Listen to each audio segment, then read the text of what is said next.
Good morning students. तो आज हम स्टार्ट करने वाले हैं बच्चों chapter 13 magnetic effects of electric current. ठीक है, तो बेसिकली बच्चों ये किस बारे में है चैप्टर? सबसे पहला क्वेश्चन ये आता है कि ये जो magnetic effects of electric current हम स्टडी कर रहे हैं ये चैप्टर है किस बारे में। तो बेसिकली आउट से स्टार्ट कर लेते हैं कि भाई देखिए जो होता क्या है। अगर मैं बात करूँ मैग्नेट की, तो मैग्नेट क्या है? मैग्नेट बेसिकली एक ऐसा ऑब्जेक्ट है, magnet. And second, on a second note, copy में पढ़ाने की वजह यह है ताकि आपसे भी ज़्यादा बेटर तरीके से रिलेट कर पाएँ, ज़्यादा बेटर तरीके से चीज़ों को समझ पाएँ।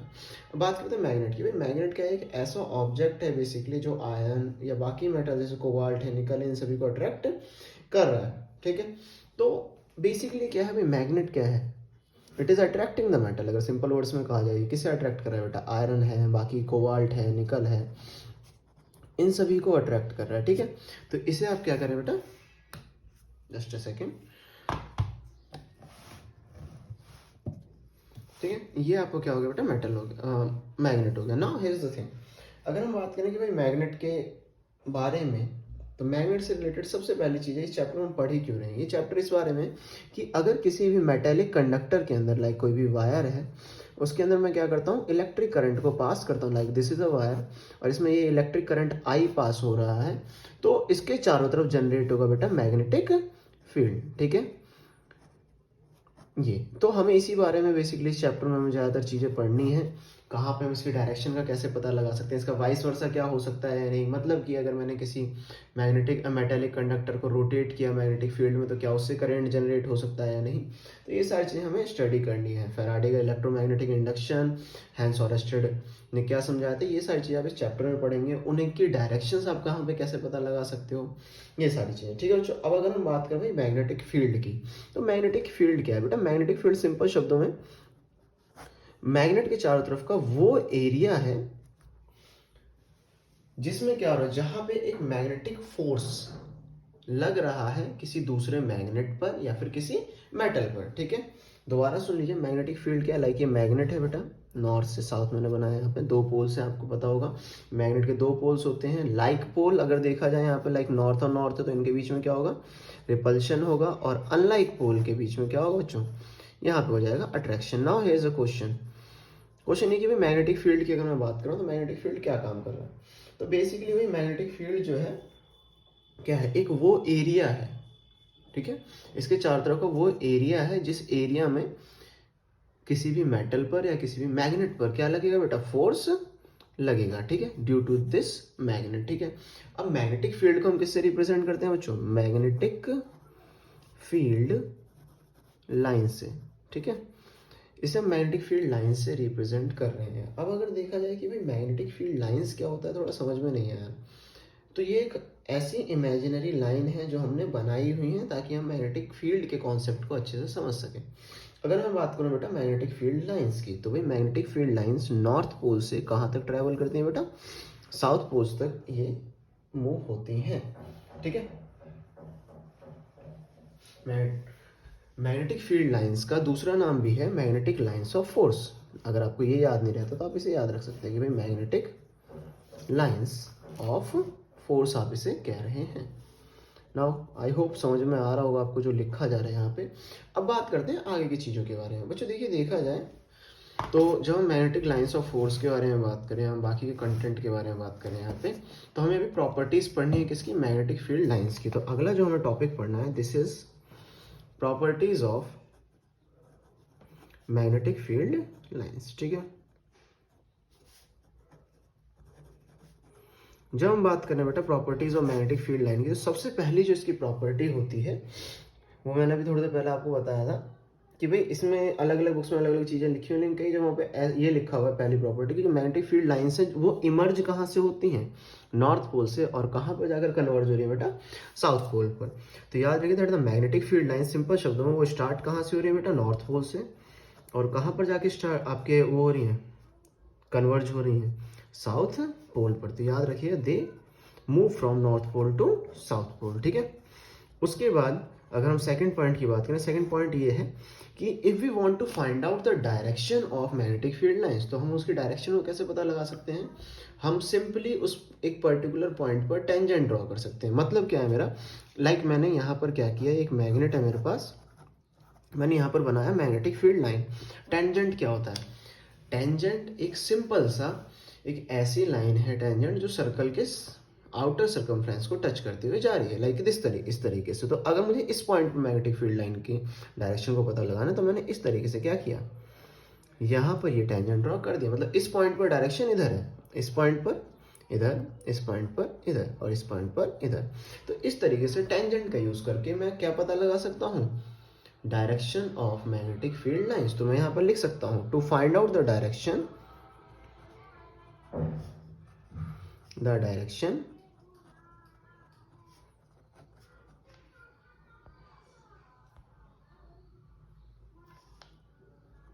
Of magnetic field lines. हम सिंपली क्या ड्रॉ कर रहे हैं बेटा, टेंजेंट ड्रॉ कर रहे हैं। ठीक है बच्चों, अब बात करते हैं आगे कॉन्सेप्ट की कि भाई अगले इसकी प्रॉपर्टीज, नेक्स्ट प्रॉपर्टीज की जब हम बात कर रहे हैं तो अभी हम नेक्स्ट प्रॉपर्टीज डिस्कस कर लेते हैं। Just a second. हाँ जी, अब नेक्स्ट प्रॉपर्टी जो हमें डिस्कस करनी है बच्चों, तो नेक्स्ट हमारे पास ये क्वेश्चन आ जाता है कि भाई मैग्नेटिक जो फील्ड लाइंस है हमारे पास उसकी आगे की प्रॉपर्टी। तो पहली प्रॉपर्टी मैंने क्या बताई कि वो नॉर्थ पोल से इन्वर्ज हो रही है, साउथ पोल पर डाइवर्ज हो रही है या कन्वर्ज हो रही है, आप कह सकते हैं सिंपल वर्ड्स में। अगली प्रॉपर्टी में बताई कि भाई अगर मुझे मैग्नेटिक फील्ड लाइंस की डायरेक्शन का पता लगाना है तो मैं एक पर्टिकुलर पॉइंट पर क्या ड्रॉ कर सकता हूँ, टेंजेंट।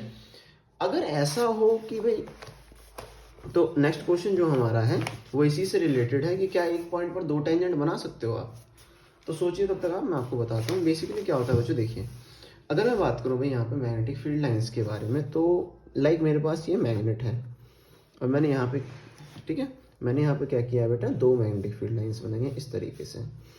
क्या ऐसा पॉसिबल है कि यहाँ पे दो मैग्नेटिक इस तरीके से ये हो जाए, ये कंडीशन हो सके? तो याद रखिए, magnetic field lines never intersect each other, it is not possible.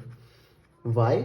क्योंकि अगर वो इंटरसेक्ट कर रही हैं तो उस एक ही पॉइंट पर हम दो टेंजेंट ड्रॉ कर पाएंगे और उस मैग्नेटिक फील्ड लाइन की दो डायरेक्शन हो जाएंगी। तो ऐसा पॉसिबल नहीं है कि एक ही पॉइंट पर मैग्नेटिक फील्ड लाइंस की डायरेक्शन कितनी हो बेटा, टू डायरेक्शंस हो। इसी वजह से कभी भी मैग्नेटिक फील्ड लाइंस एक दूसरे को इंटरसेक्ट नहीं करती हैं। इस बात का आप सभी ध्यान रखेंगे। ठीक है, 3 पॉइंट्स हो गए हमने अभी तक डिस्कस किए। फोर्थ पॉइंट जो हमारा है वो ये है कि अगर मैं क्या पता लगाना चाह रहा हूँ, मैग्नेटिक फील्ड की स्ट्रेंथ को पता लगाना चाह रहा हूँ, तो मैग्नेटिक फील्ड लाइन से वो भी पता लगा सकता हूँ। अगर मैंने इस तरीके से, like there is uniform magnetic field, जहाँ पर मैग्नेटिक फील्ड लाइंस काफ़ी क्लोज एक दूसरे के अपने रिप्रेजेंट करें, विच मीन्स यहाँ पे जो मैग्नेटिक फील्ड है वो क्या है बेटा, काफ़ी स्ट्रॉन्ग मैग्नेटिक फील्ड है। 1 मार्क्स में बोर्ड एग्जाम में काफ़ी बार एक दो बार ये क्वेश्चन पूछा गया है कि भाई अगर स्ट्रॉन्ग मैग्नेटिक फील्ड लाइंस है तो इन चारों में से कौन सा diagram strong magnetic field lines को रिप्रेजेंट कर रहा है, वीक मैग्नेटिक फील्ड लाइंस को रिप्रेजेंट कर रहा है। ठीक है, अगर मैं वीक की बात करूंगा तो वहाँ पे मैं थोड़ा गैप इनके बीच में इंक्रीज कर दूंगा, लाइक वीक मैग्नेटिक फील्ड। ठीक है बच्चों, आई होप यहाँ तक कोई परेशानी नहीं रही होगी आपको। ठीक है, तो ये तो बेसिकली हो गया। अगला, ठीक है, अगला जो हमारा टॉपिक है वो है राइट हैंड थंब रूल। देखिए बच्चों, right hand thumb rule basically किस बारे में है। देखिए, आप लोग ये कह रहे हैं कि भाई यहाँ पर मैग्नेटिक फील्ड लाइन ये है, यहाँ पर ये सारी चीज़ें हैं, बट हमें डायरेक्शन कैसे पता चलेगा मैग्नेटिक फील्ड लाइन को? क्योंकि मैंने अभी आपको बोला कि हेंस ऑरेस्टेड के हिसाब से, तब मैंने आपको स्टार्टिंग में नाम नहीं बताया था साइंटिस्ट का, हेंस ऑरेस्टेड के हिसाब से उनका कहना ये था कि अगर कभी भी ऐसा होता है कि एक मैग्नेटिक कंडक्टर के थ्रू मैं क्या कर रहा हूँ, इलेक्ट्रिक करंट को पास कर रहा हूँ, तो उसमें मैग्नेटिक फील्ड जनरेट हो जाएगी। इसका पता उन्होंने कैसे लगाया? तो उन्होंने एक वायर में करंट, इलेक्ट्रिसिटी पास करी और उसके पास रख दिया कंपास, और वहाँ पर उन्होंने ये देखा कि अगर करंट की डायरेक्शन को चेंज कर रहे थे तो मैग्नेटिक फील्ड की डायरेक्शन में भी चेंज आ रहा था। इस बात से हमें ये समझ में आया कि कहीं ना कहीं उसके चारों तरफ क्या जनरेट हो रहा है बेटा, मैग्नेटिक फील्ड जनरेट हो रहा है। उस मैग्नेटिक फील्ड के इन्फ्लुएंस से कंपास भी इफेक्ट हो रहा है और वो अपनी डायरेक्शन को चेंज कर रहा है। यहाँ तक कोई परेशानी किसी को? अब बात करते हैं बेटा right hand thumb rule. Right hand thumb rule बहुत बड़ी चीज़ नहीं है, बस ये right hand thumb rule, like ये मेरा राइट हैंड है और मैं बात करूँ तो राइट हैंड थंब रूल में ये जो मेरा थंब है ये मुझे बताया करंट की डायरेक्शन, ये फिंगर्स मेरी बताएंगे मुझे किसकी बेटा, मैग्नेटिक फील्ड की डायरेक्शन। तो अगर मैं इस तरीके से रोटेट कर रहा हूँ, मान लीजिए मेरा स्क्रीन की तरफ है, ऊपर की तरफ जा रहा है इलेक्ट्रिक करंट, तो फिंगर्स मेरे क्या बता रहे हैं बेटा, मैग्नेटिक फील्ड। अगर आप ध्यान से देखो इस तरीके से, it is opposite direction of clock, clock के अपोजिट डायरेक्शन हो, तो इस समय मैग्नेटिक फील्ड क्या है बेटा, एंटी क्लॉकवाइज, ठीक है। और अगर ये ऐसे होता बेटा तो इस तरीके से क्लॉक घूमता है आपका, तो ये क्या हो जाता है क्लॉकवाइज। तो कहने का मतलब क्या है कि राइट हैंड थंब रूल के हिसाब से आप मैग्नेटिक फील्ड की डायरेक्शन बता सकते हो। उसमें आप क्या करते हैं बेटा, आपको जो थंब है, थंब क्या बता रहा है, इलेक्ट्रिक करंट, और जो आपकी फिंगर्स हैं, फिंगर्स क्या बता रही है बेटा, मैग्नेटिक फील्ड, ठीक है। और ये जो मैग्नेटिक फील्ड आपके बता रही हैं थम्स और फिंगर्स, अब मैग्नेटिक फील्ड आपका इस हिसाब से दो तरीके से हो सकता है। मैंने आपको बताया, अगर ऐसे मान लीजिए ऊपर मैंने एज्यूम किया है या मैंने किधर भी एज्यूम किया, तो मैं अगर देखूँगा क्लॉक के अपोजिट डायरेक्शन जा रहे, तो कौन सी डायरेक्शन होगी बेटा, एंटी क्लॉकवाइज।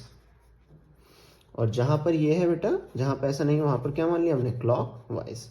अब इससे ध्यान रखिए, लाइक क्लॉकवाइज अगर है तो आप कुछ इस तरीके से ड्रॉ करते हो उसे, इस तरीके से। एंटी क्लॉकवाइज है तो इस तरीके से आपका ये अपोजिट ड्रॉ हुआ।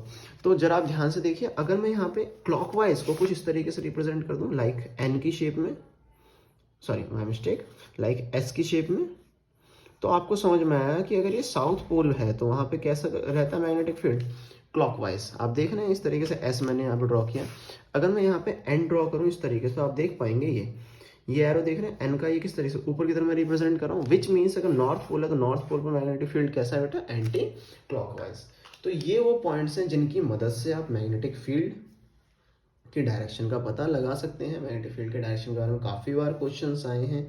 कई बार ये भी पूछा गया है, मोस्ट कॉमन क्वेश्चन इस टॉपिक में ये था कि भाई why two magnetic field lines never intersect each other. तो अभी हमने थोड़ी देर पहले डिस्कस किया था कि अगर दो मैग्नेटिक फील्ड लाइंस एक दूसरे को इंटरसेक्ट करेंगी तो एक ही पॉइंट पर हम दो टेंजेंट्स को ड्रॉ करेंगे, और वो जो दो टेंजेंट्स हैं विच मीन्स उनके पास क्या है बेटा, दो डायरेक्शन, और एक ही पॉइंट पर मैग्नेटिक फील्ड लाइंस की टू डायरेक्शंस का होना पॉसिबल नहीं है, ठीक है। स्टार्टिंग हमने इस चैप्टर की करी। अभी इस चैप्टर में आगे ये पढ़ना है कि अगर किसी भी करंट कैरिंग सर्कुलर लूप में आप करंट का फ्लो चेक करते हैं तो वहाँ पर मैग्नेटिक फील्ड पर क्या फ़र्क पड़ेगा, ठीक है। इस तरीके से किस तरीके से आप मैग्नेटिक फील्ड को डिक्रीज कर सकते हो, इस तरीके से मैग्नेटिक फील्ड को इंक्रीज कर सकते हो, इलेक्ट्रोमैग्नेट क्या है, ये सारी चीज़ें। तो इससे आने वाले टॉपिक्स को हम आगे पढ़ेंगे। आपको जो भी डाउट्स हैं you can comment, and I hope ये चीज़ें आपको समझ में आएंगी। This will be it for today, we shall continue from here someday else, okay? Be safe everyone.